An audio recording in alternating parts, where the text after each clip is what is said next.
just feel like if you want to touch people, if that's your purpose, if that's your goal, to truly like make a change in society, make a change in the world, make a change in the people that are connected to you, as I always try to do, and leave a mark, then you can't do that without being who you truly are.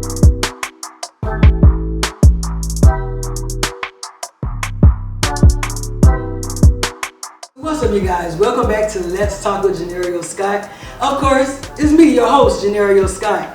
And listen, when I say I'm with the talk of the town, the man who's the talk of the town of Atlanta, who is doing his thing, when I say serial entrepreneurship, this guy right here, listen, if you need any pointers, it's him. Listen, we have cleaning guru, entrepreneur, author, man, we gonna get into some things. We have Marcus, how you doing? Good. How are you? Listen, yeah, he ain't shot, so. At all. I'm doing amazing. How are you? Listen, I'm doing good. Sitting beside you, someone that is full of knowledge and who doesn't mind, like, putting their life and their testament, you know, in the front. Definitely. Like, what's that first? I like to first get into who is the person that I'm sitting down with, because we know how social media can portray and. You know, of course, if you're the man, you know, word of mouth, you know, it's different things. But just to hear from you, like, who's Marcus? Yes, I believe word of mouth is definitely valid. I built my business on references and word of mouth. So I definitely am a firm believer in word of mouth. And I am wholeheartedly 100% what everybody sees on social media. I make it a fact to show who I am, my true self. You'll see me in my lives all the time. But I'm just a young guy trying to follow through with my purpose. Recently finding out or tapping into what my purpose is, which is to really serve and help people. I've always been a server. I've always had a serving spirit. I believe that as humans, that's what we're put here for. And I learned that through my mother and my father all my life. If they hadn't taught me anything, it was to definitely serve people. So that's who I am, you know, I'm a server. Hey, shout out to mom and dad. Listen. Yes. I like how you said, you know, let's go off word of mouth and that you put yourself out there. And that's good because, like you said, with your businesses, just going off your interview that you did on it, and you were speaking with Pinky. Yeah. And you were saying how, you know, you have to be your authentic self. Yeah. And, you know, people will receive that better, and then that's really how you became the cleaning guru, you know, these other, you know, you were able to branch off. Definitely. Like, why do you think it's so important to be our true self, our authentic self, and just swing the balls that come? So I feel like it's important. Moving to Atlanta. I've been here for almost 4 years now, which is incredible. Listen, you would think that he been here. Yeah, which is incredible to me because for me, 4 years is somewhat of a long time. Nowadays, living in this world, it goes by like that. 5 years is like one. Right. But I believe it's important to just be yourself because, like I said, moving here, I've met a lot of people. I've met a lot of different personalities who, after knowing them, weren't truly the person or the people that I thought they were in the beginning. And it ended certain like valuable friendships, you know. So I believe in definitely showing who you are from the jump. If you don't like me, then it is what it is. You can take me how I am, and that's just that. You know what I'm saying? Fortunate for me, you know, most people like me. Very few people don't. I would like to think, but I just feel like if you want to touch people, if that's your purpose, if that's your goal, to truly like make a change in society, make a change in the world, make a change in the people that are connected to you, as I always try to do, and leave a mark, then you can't do that without being who you truly are. Our life experiences is what makes us. Definitely, life experience, definitely. That's one thing I pray every night is, you know, that God, you know, attach me to people that's like-minded. If I were to come in contact with someone that's not like-minded, at least let them gain something from me, or let me be able to gain something from them. You know, I just don't want no dead relationships. I don't want no dead relationships. Not at all. And I definitely value friendships. I value relationships, and we were just talking about that with me building my business. Right. I wouldn't say in the beginning that I wasn't authentically me, but I do feel like sometimes you have to refrain from, especially me and other people who have had such a detrimental or traumatic past, to get through certain doors that you wouldn't by people knowing your story. And then I believe that it's a time and a place to share it. And I feel like that's where I'm at. I feel like no one can stop any opportunity for me at this point in my life. No one can deter anybody away from giving me an opportunity, because I think that I've laid down the foundation and the platform from authentically being myself. Right. But I feel like now to go further, to tap into the new things that I want to do, I have to like share my story. I have to tell people so they get a clear understanding. I feel like a lot of us in Atlanta, we show the good of it all. We show the luxurious life. We show the shopping in the mall, dropping $1,000. I always say dropping $1,000 on pants because I love $1,000. And it was a time when I could not, I wouldn't dare. I didn't even know what $1,000 pants looked like. But now I work hard and have worked hard to be able to afford the luxury of certain things that I wasn't even aware of. But just being yourself, showing people who you truly are, and I feel like this is a point in time where it's needed, especially for me. Right. He has I Killed My Boss out, which we're going to get into that. Yes. But even from dropping the mug shots to Yes. just going to the lives and, just, giving gems. Yeah, definitely. Yeah. So, like, that's a lot. yeah, the mug shot, my significant other, my partner, actually asked me the other night. He was like, how do you do it? We had a conversation because he was reading a book and started putting two and two together and putting the pieces to the puzzle and stuff like that, because I shared so much in the book after reading this, even though it's not a long book. It's only 100 pages, but I just told so much to where you can truly understand who I am. And he was just like, how do you do it? So speaking about the mug shot, most of the time I'll think things through before I do it, or either I'll take myself out and just do it because I know it's a purpose behind it and it's bigger than me. With the mug shot, that mug shot had already been posted by somebody else a few years ago. And it made me very uncomfortable. It was a big spat I had with an old friend of mine. He actually reached out to Pinky, which was my biggest client at the time. Did you know he did this and this and that? And it was her that was like, when we talked about it, she was like, I asked her, did he do with my establishment? Or did he do? Oh, well, that ain't got nothing to do with me. And it just taught me that nobody cares. Nobody cares. We care about the now. We care about what's going on now and who you are in the present. So dropping that mug shot for me, I questioned it in the beginning, but not too much, and I just dropped it. I felt like, okay, you might as well, just like everybody does, you might as well put it out there. They're gonna talk about it, and you're about to put it out there in the book anyway, so just drop it, you know what I mean? So it can teach people and show people that you're no different. I get so many DMs and messages, and even when I meet people out, it's unbelievable because I feel like I don't feel like I'm any type of celebrity, nor do I desire to be a celebrity. I do desire to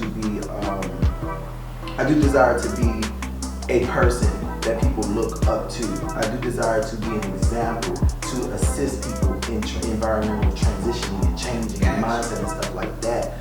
But that's why I dropped the mug shot. Just I thought about it a little bit when I dropped it. Like, hey, look, this is me. This is what it is, and I'm just like you.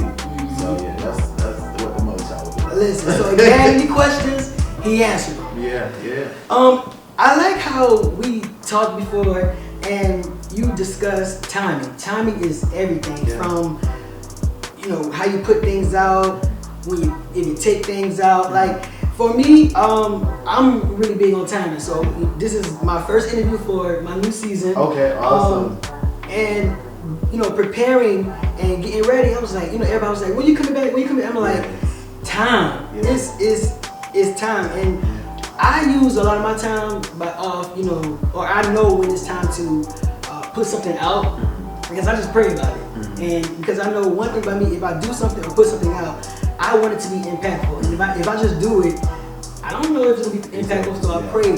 And I go, and from there I'm going to, when I came out with my status, because I'm an HIV advocate, when I came out 2 years ago with my status saying, you know, I'm an HIV advocate, you know, blase, you know, it was all about timing for me. I didn't want people to perceive or, you know, still be stuck on the stigma. I wanted to really come out and I wanted my story to inspire, empower, and motivate, and also help. I come in contact with people that I have to tell them that, they have HIV, and then I come in contact with people that I don't. But just going timing. Why do you think it's so? This is the time for this book. Why do you think it's that time? I've always been confident.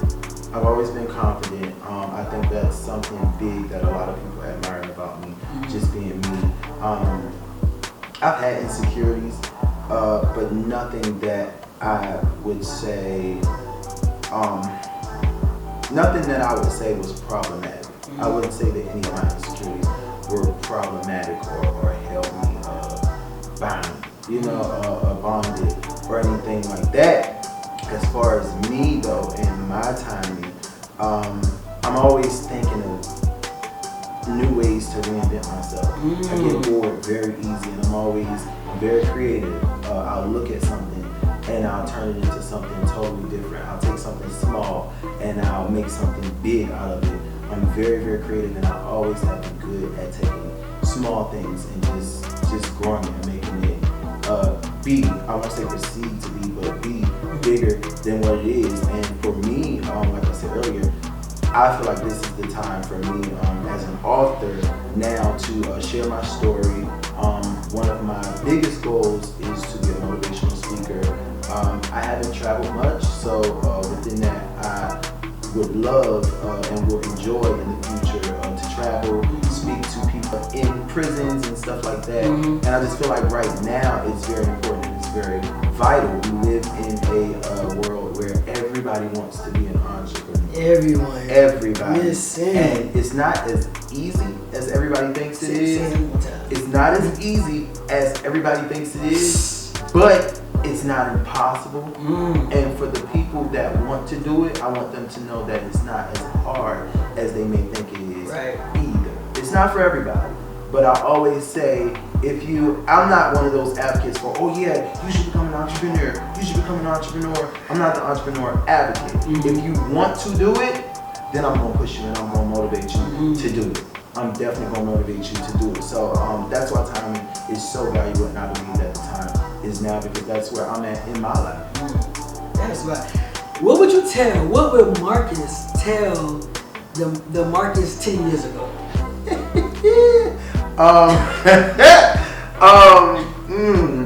You got to sip on that. The first thing I probably say is stay out of people's stores.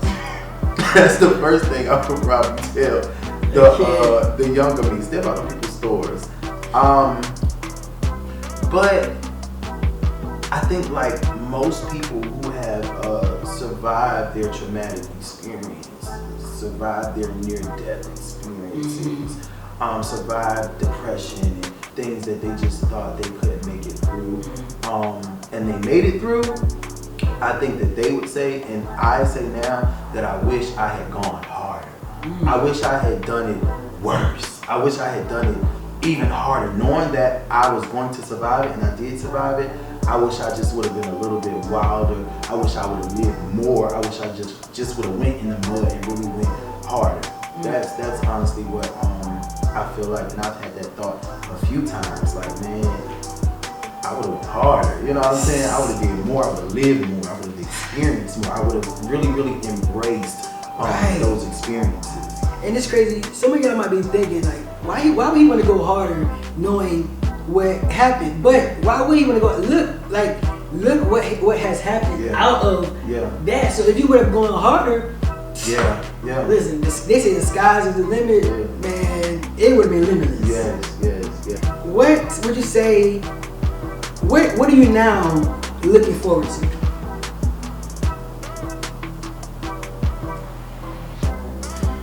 I think now, with being an author, I definitely plan on tapping into it wholeheartedly, 1,000%. Okay. What I look forward to is connecting with people. I love people. I love having people around me. In my alone times, they're simply to recharge. But it's to recharge for people. It's to recharge the energy so that I'm able to cope with the other energies that coexist in my space. But that's what I look forward to. I look forward to the stories. I look forward to the tears. I look forward to the connections. I look forward to the laughs. And after that, I look forward to the change in other people. And I also look forward to the change in me. I'm constantly changing. I'm not the same person every day. I constantly battle with the renewing of the mind and just changing, just growing and learning new things about life, about my life, about myself. Even in writing the book, it was a few times when I was alone and I was writing and I had to put it down and I got a bit emotional in certain parts of the book, and that made me realize that you haven't really gotten over this. You know, it was days where I was like, okay, I don't want to go there right now. I'm happy. Today's a good fucking day. I ain't going there. You know, but the book had to be finished, so eventually I had to tap back into it when I was able to, and it just showed me that you haven't really gotten over this, you know. So the book is therapeutic for me. Right. The book is for the people, but it's also therapeutic for me. I'm so excited, and I really get excited. I did American Idol in 2013, and my mom was so mad with me because after we got our golden ticket, you got to jump up and down. You know, you got to be excited, and a lot of people were, and I'm just like, all right. What's next? What's next? Because I ain't win yet, so where the money at? What's next? You know, I ain't getting too excited because I know y'all will eliminate my ass just like y'all did. So I ain't getting too excited. So a lot of things don't excite me. Getting new cars, getting new places. I enjoy when I get them. But this book has really been an exciting project for me, and it's only the beginning. I'm so excited about the book signing. I'm one of those people where I'm not a jealous hearted person at all. I just wasn't raised like that. And I'm so glad I wasn't, because I get so excited and happy for other people and seeing the excitement in them. And I think that's the biggest part of the book signing for me, is just to see all of these people who haven't seen each other in years. All of my family, all of my newfound family and friends that are here in Atlanta that have only known me over the last 4-something years. Just in one big room, people who knew me when I was younger, when I was in the streets doing all that crazy stuff, and then the people that met me now, and then to just connect all of that in one big room, and the energy and the love and the excitement and the success that comes out of this book signing. I'm so excited about that. Yeah. So the book signing is March the 12th. Yes, March the 12th. Here in Atlanta. Yes. All right, you guys. So Black Coffee ATL. Black Coffee ATL. Yes. So this book is 100 pages. Yes. Not long. So listen. And then somebody read it in an hour. I was mad. I was like, damn, I should wrote more. Yeah, you know. But yeah, it's not long. And once you get into it, you stuck. Definitely, yeah. So I'll tell you what I relearned about myself. I knew this, but I don't think I really tapped into it, meditated on it, and understood it. Is the resilience that I possess, man. It's unbelievable even to me to like think about the things that may be small to some people or maybe big. You know, we don't know everybody's story, and that's what's so brilliant and beautiful about my book. A lot of people who know me now, they don't know my story, but they'll get the opportunity to. But just to like write that stuff, think about it again, process it, go through the motions, shed tears while writing it, laugh at myself while writing it, about these crazy experiences and me sharing my relationship with my father, me sharing my mom's drug addiction, me sharing me and my siblings being separated at a young age, and my background in the church and me finding my newfound spirituality with just meditation and tapping into myself and my energy. It's just, I think the resilience of it all, and being able to survive everything, I think that's what I relearned about myself and got a better understanding of. Yo, that just is powerful, y'all. Like you can read the energy. I was reading some of the pages and just the things that was just hitting me in the face. I'm just like, wow. Just reading like the things that you're going through. Like you said, I see that you have your siblings in there. You have like he really poured himself in. I told it all. Like I told this. What advice would you give someone who people have turned their back on them? People have said, you know, you're not going to be nothing. And they're holding it and living with it.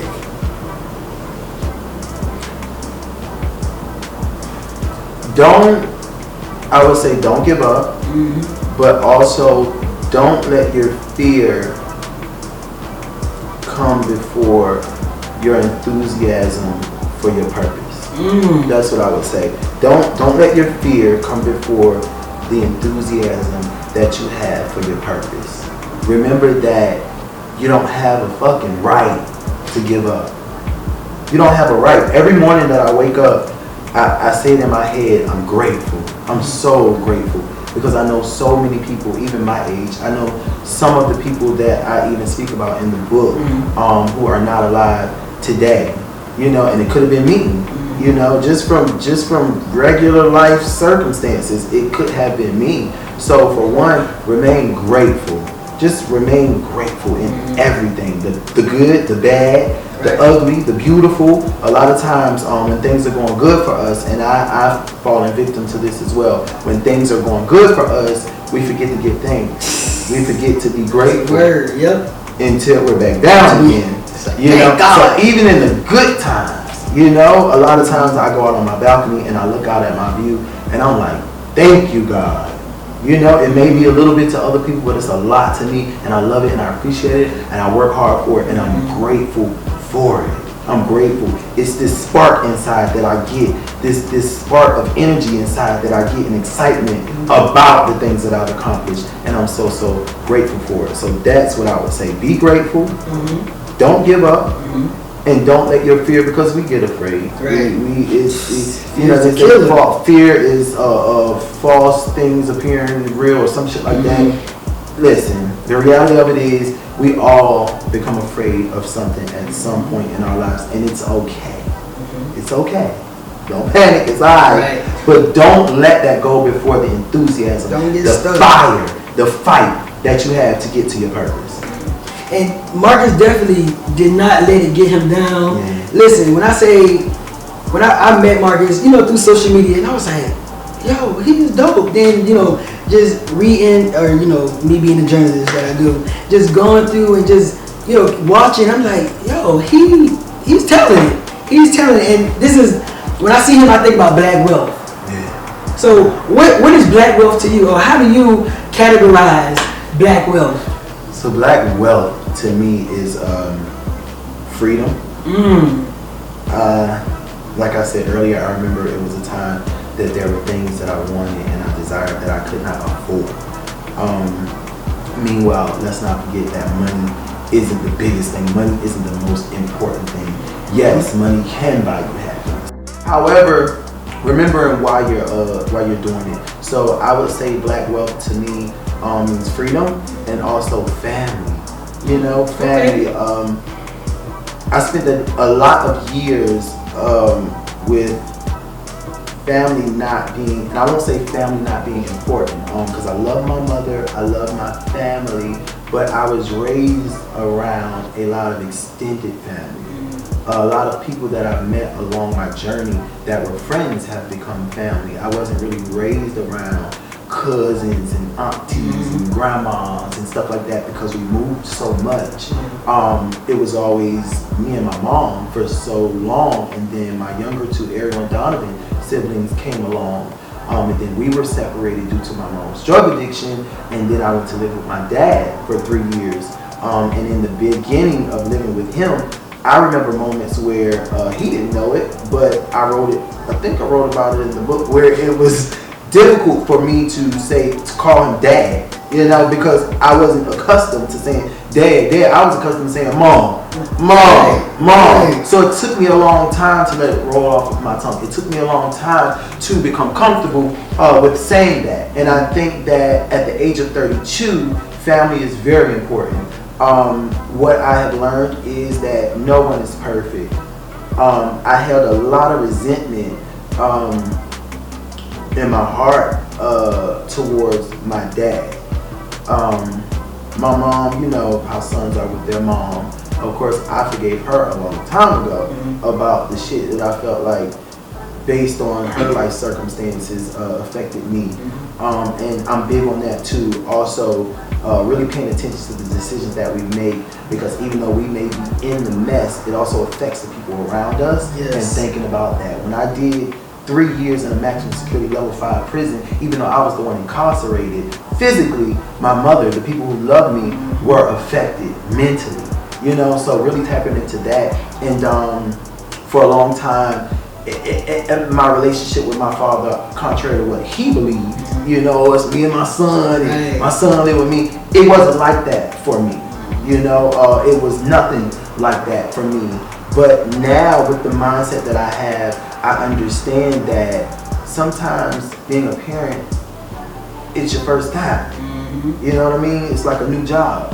I don't really know what I'm doing. Even if I'm qualified, I still don't know what the hell I'm doing because I ain't never did it before. So sometimes it takes a couple rough patches. It takes some experience. And now my father is the best at one of the greatest dads in the world to my younger siblings, because he's experienced and he's learned and he's seen how his life circumstances affected me and my older brother and things like that. And even though we turned out pretty darn alright, you know, I look forward to watching my younger siblings grow up to be even better than I am, even more amazing, even magnificent than what I aspire to be. So that's why I say, for me, Black Wealth means freedom and family. Because I look forward in this new season, in this new journey of my life, just spending more time with my family, allowing my family to get to know me more, sharing my truths with my family, really vocalizing how I truly, or verbalizing how I truly feel about them or about a situation. So that's why family and freedom is my answer for what Black Wealth means to me. Marcus, I got this question, you guys. Marcus for president. Well, more as a name. Because again, imagine that. Just knowing his stature, like, you know, we know him as the guru. When you think about a guru, you think of someone who's up here, who's educated, who is influenced. Of course, he is influenced. Airbnbs, Rich's Luxury Cleaning LLC. I Kill My Boss. Like, the only thing left is for him to be president. That's the only thing left. So, I have this game called Marcus for President. So what you're gonna do is, I'm gonna give you scenarios, and you're gonna tell me, if you were president for a day, what would you do? How would you handle the day in the life as president of the United States? First scenario, what would you do if they tried to impeach you? First day, they try to impeach you. I wouldn't give a damn. I'm gonna try to get up out of there as fast as I can. No sweat, cool. What we gotta do? Where I gotta sign? I'm a sign. Yeah, and I ain't fighting for that. You seen Obama when he came out of office? Listen, gray hair, he done lost some weight. He already good. I can't even afford the Botox now, so I'm good. I'm a sign on the dotted line. Listen, I'm gonna head on out. Definitely. What would the national song be? And you got to pick. Okay. So before you give your own. Okay. Liquor by Chris Brown, The Lion King theme song, Up by Cardi B, Hours and Hours, or No Love by SZA. Ooh, Yeah, this is Marcus for president. Yes. So, I'm a singer as well. Right. I love music. So I would have to go with the Lion King theme song. Okay. I was no lie. I think when me and my team was going over this, I was like, y'all already know me. I'm Lion King. That's one of my favorite songs. Yeah. So I'm automatically like. Ours is really big right now, and I love that song. I love her vibe, and my mom, that is her. My mom's like 64, and mom with the she vibe. came to visit me, and she was in my kitchen rolling, and she almost made it real low to the ground. She came low, but she came on back up. That is her favorite song. So if she was here or if she was watching right now, when she sees this, she's probably gonna say, hours and hours. And I would have to go with the Lion King theme song. Alright. So if I didn't give you a song, what would it be? The national anthem. President. The national anthem, what would it be out of just song? Yes. Let's see. That I love. I was like, yes. What's the Mother, there's too many of you crying. Brother, Alright. there's far too many of you dying. You know you got to find a way to bring some love in here today. Oh. Who wrote that? I don't know. Dang. We're gonna say Marcus wrote Oh my that. God. Marcus was on it. I'm embarrassed because I can't think of his name right now. Marvin Gaye. Oh God. Marvin Gaye? Alright. Marvin Gaye. Yes. Okay. The anthem themes. Yeah. Marcus, this voice. So, alright, y'all. So an album, a single might be coming out later. This song, we don't know what Alright. So one of your closest friends told your deepest secret on the day or the town while you were president. What you gonna do, Marcus? It depends on what it depends on what friend for you anyway. Listen, when it comes to friends, when I tell you I'm big on my energy, I've been on a cutting spree. I done cut some Negroes off that I done known 11 plus years. So listen, you I don't know. I definitely, you gotta protect your energy. But I don't know, what would I do? Dang, that's a good one. What would I do? We're gonna come back to you. Yeah, I gotta think because I don't know whether I don't boyfriend, know. what would you think? What would Marcus do, boyfriend? Call Serena. His cousin. Yeah, I definitely would call my cousin. That's my favorite cousin. I love my cousin Serena. Serena, what's up? Yes. That conversation will create the narrative of what will happen. Alright. So who would be your vice president? So you can give me your own person, but I got some for you just choose yourself. We have Queen Beyonce, we have Nicki Minaj, we have Cardi B, we have Sherry Shepherd from Wendy Show, or 50 Cent. He just ruthless. He don't care. Good. He don't care. Well, we would probably have so much fun, but she probably wouldn't let me do all the things I want to do. Who? Sherry Shepherd, Cardi B I was sure I'm getting peace if I could do that. Nicki, she's scaring me lately. And what, 50? Queen Bee or 50 Cent? I feel like everybody would say Beyonce, so I'm not gonna say Beyonce. I love Beyonce. But 50, 50 to me is like that's like having Trump back. Take away his social media. I don't know though. I don't know. Trump did give out a lot of government funds. Yeah, about the business on this. Right. So I don't know. If 50, you said 50 gonna what? 50 just gonna be out of them. I guess I would have to say 50. I'm big on like governmental funding. And, these folks are crazy when they took that money back and they took that unemployment back. So yeah, I would say 50. 50 about his bag. I think 50. Yeah, he is definitely. And I'm not into politics by far. I actually hate politics. Okay. Yeah, I hate politics. So I would think that Marcus be right there. No. Yes. I hate politics. But 50, if I had to choose out of those people. Alright, 50. Okay. So if you had to choose your own vice president, who would this person be? And why would you choose this person? Don't cancel me out. Don't cancel me. It is just this love and obsession that I have for Kanye. I don't know, man. He's a Gemini. I'm a Gemini. Everybody thinks he's crazy. I understand everything that he does. And I just feel like even though just about everything he does, he's very passionate about. He's very serious.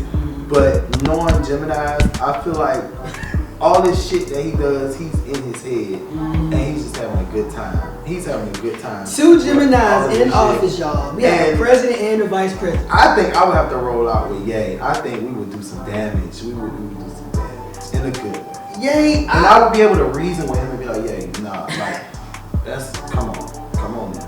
He be on it with these ideas. Definitely. He's such a thinker. He's so and everything that he's trying to do. Yeah. So, and then, you know, he married, you know, Kim Ye, and, you know, he been helping her scams, you know, like, he money. And he got a good eye, so, alright. And the last question. One of your workers used your card and status for free things. Which card? My bank card? Yes. And your status, like, you know, that's my friend, or that's, you know, like, you know, you can slide in. So they, you know, they using you. And y'all, I got this from, it's funny and it's old, but I was watching K. Michelle, you know, I went to the screen or whatever, and she popped up on the screen when I was writing the questions, so I was like, and the first thing that came was her in Paris, how she just, so I was like, one of your workers use your card or your status for something free. I don't know about that, because I be serious about my bag. Listen. I be serious about my bag. Listen. If it wasn't used to buy you some affordable lunch,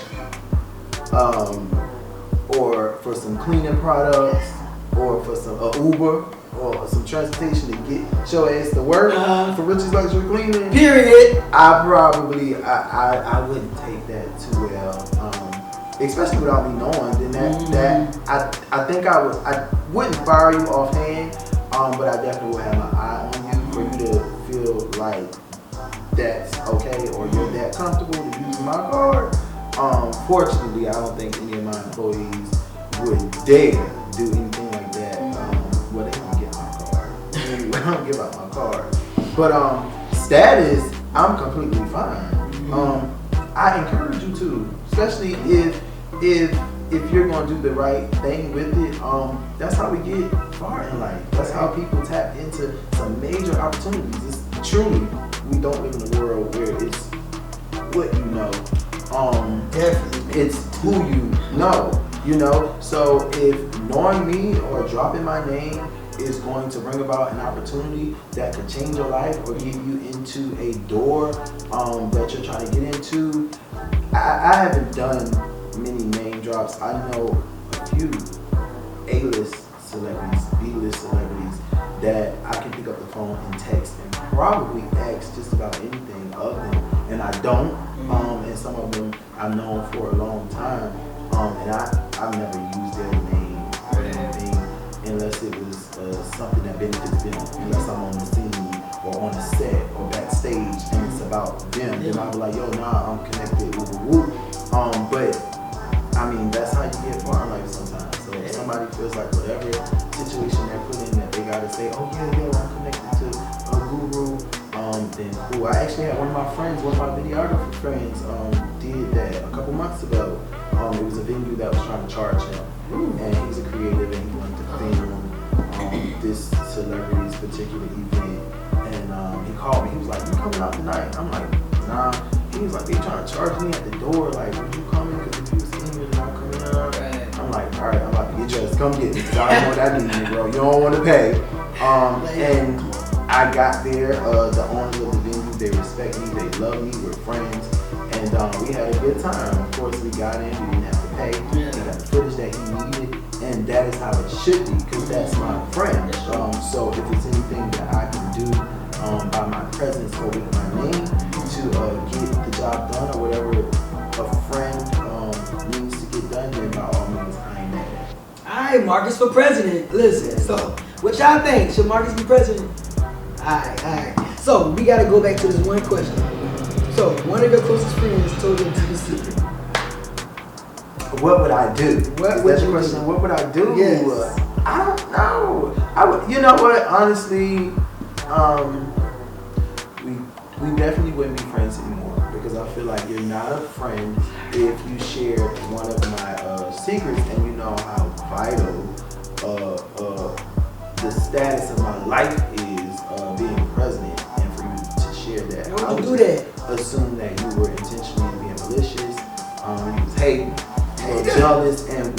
what was the intent? I would want to know what's the intent behind it. Why did you do that after all this time? So yeah, it would be a clip for me. Alright, so just ending everything, we have 4 a.m. For a candles, home collection, yes. collection. Yes. We have the book. What's next? So, what's next? Like I said, I'm excited about I Killed My Boss. It's definitely a project. It's in Barnes and Nobles, Target, Walmart, Apple Books, Amazon. It will be in Black Coffee ATL and a few other local coffee shops here in Atlanta. And it's available online at ikillmyboss.com as well. So I plan on making this a major project. This for me is another journey. But after the book signing, I'm going to be working on a cleaning course because that's what came first. That's what has paid my bills. That's what has sustained my lifestyle.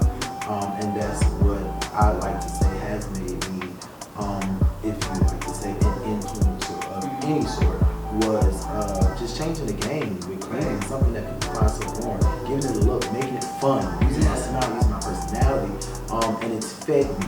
My first gig paid $75, and I cleaned a 10 by 10 suite, and I always share this story, and I always love him with flare cuts. For giving me my first opportunity to clean for him, and it paid, I think, around $75, and nowadays that ain't shit. You know what I'm saying? I'm scared. If my bank account is sitting at 1,000, which the average person doesn't even have $1,000 in their bank account, but for me, if my bank account is sitting at 1,000, it scares me now because that's the way I've trained my mind to be. $75 wasn't nothing, but it was everything to me because it was my money. It was what I worked for. You worked for. And I pride myself in this thing that I have built, that I have been able to not ask my mom for $20 to send me, but be able to send her $100 and it not bother me and not hurt me, and be able to feed people, for me to be able to go in my closet and have tennis shoes that I'm tired of wearing and give away 10 pair of Air Ones, and they ain't even that bad, but it's just, I can't wear these things no more, and just give them away to somebody else who may not have the funds to buy a pair of shoes, and it really helped them do something in their life. So, Rich's Luxury Cleaning is my baby. That has been my primary source of income for a long time. All of my clients have carried me on their backs and have fed me and paid my rent and a lot of things. Yeah, and I haven't had to borrow, bum, beg, steal, rob, or anything like that since I started my cleaning company. So, that'll always, I say all that to say that'll always be present. And so many people ask me to be their mentor when it comes to starting their cleaning company, or to just teach them how to start a cleaning company, and even write a book about starting a cleaning company. This book is not about completely starting a cleaning company.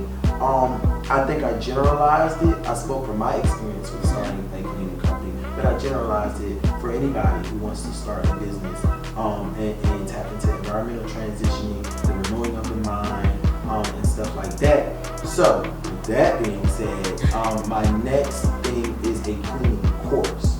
Okay. I've learned that one of my goals, contrary to what everybody already thinks, that I'm a millionaire and I just got so much money, is that I haven't hit that ticket yet, but that is one of my biggest goals, is to, on paper, be a millionaire, multi-millionaire, but millionaire, just to touch that first million first. And I believe the way to do that ain't with physical labor. I'm just 3 years and something, almost 4 years in the game with me physically cleaning. Sometimes it has just been me, sometimes it has been me and a dedicated cleaning professional. But outside of that, I have become physically tired. My mind has expanded, my goals have expanded for where I want to be in the next few years, and I believe that I cannot hit that mark with the physical labor. You have to have a product that you can bless people with, that you can sell to the people. Like this book where I can make money in my sleep, like the cleaning course, cleaning course 101 with the guru on how you can become your own cleaning guru. So that's what I will be doing, working on next. So another one of my goals is to have my own reality TV show, but centered around the lifestyle of an entrepreneur, yes, and the cleaning guru personality, and just going in and renovating homes. The first time I tried it out, it was a little bit mediocre. We didn't have no cameraman like that. We did the best that we could. right. We picked the winner. We took donations, and it was amazing. The young lady that I picked was actually in Detroit, which is my born city, my hometown. And it was the first time that I was back in Detroit since I was about 3 years old. And we went, and it was her and her children. And the landlord was a slumlord. And we went and we cleaned her home. She had a roach infestation that I wasn't aware of. I wasn't aware that it was an infestation when we got there. And man, my staff, they volunteered. We had roaches falling. Oh, Hair and love the stuff like that. slumlord. And when I tell you, they stuck in there with me, and we cleaned and bleached and fumigated and bombed this lady's home for her children. So many people in Atlanta and from all over, from my social media page, donated so much money. We was able. These children didn't even have beds.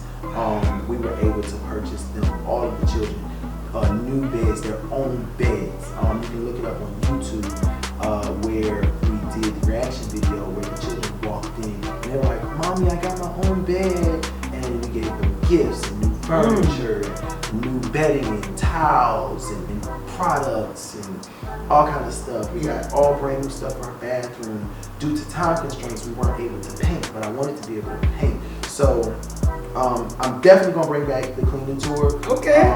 Once I get it solidified and just get things in order, and have the finances and the sponsorship to do it on the level that it should be done at. Because I'm a firm believer in doing things decent in order, and I'm a perfectionist as well.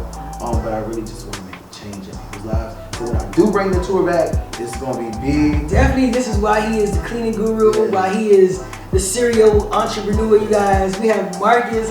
Listen, man, thank you so much for just allowing me, into your space, and just thank you for accepting the invitation. Of course, thank you for thinking of me, to be a influencer. Yes. A serial entrepreneur. Serial entrepreneur, influencer. You. I'm gonna go to bed at night with a smile. He already, y'all. Listen. So thank you so much for tuning in, you guys. This is Marcus. If you have not checked him out, check him out. Book signing March 12th. Yes, the book signing is March the 12th from 6 to 8. If you follow me on Instagram at the Cleaning Guru, so that's with 1G, the Cleaning Guru. On Instagram, the link is in my bio. It's www.ikilledmyboss.com. You can RSVP as soon as you go on the website. The RSVP link pops up. You can RSVP, and then it's Saturday, March the 12th, from 6 to 8. I'm going to be doing the book signing. We're going to be doing a champagne toast to this new journey. It's going to be a few celebs there. It's going to be so many different influencers and entrepreneurs. There's so many other people to connect with, to be inspired by, not just me. There's so many other influential people in the room, so much love in the room. And it will be at Black Coffee ATL, which is one of my closest friends. His coffee shop, they've been open for almost 2 months now. Okay. So I'm excited about that, because it's going to be at his coffee shop, Black Coffee ATL, at 131 Walker Street, over there near Peter Street. And I think that's it. Listen, that's it. You guys, Johneri'O Scott, Marcus, Cleaning Guru. Listen, before we go, I did, talking about a toast and champagne. Okay. I love a good gift. So that is on behalf of Let's Talk. Thank you. We just appreciate you and everything that you're doing. I love the taste too. You guys, so make sure you guys stay tuned. Season 2, this is the start. Listen, you don't want to miss out. So if you're not, check in. Make sure you subscribe to my YouTube channel, follow, and we will be back, you guys. Peace.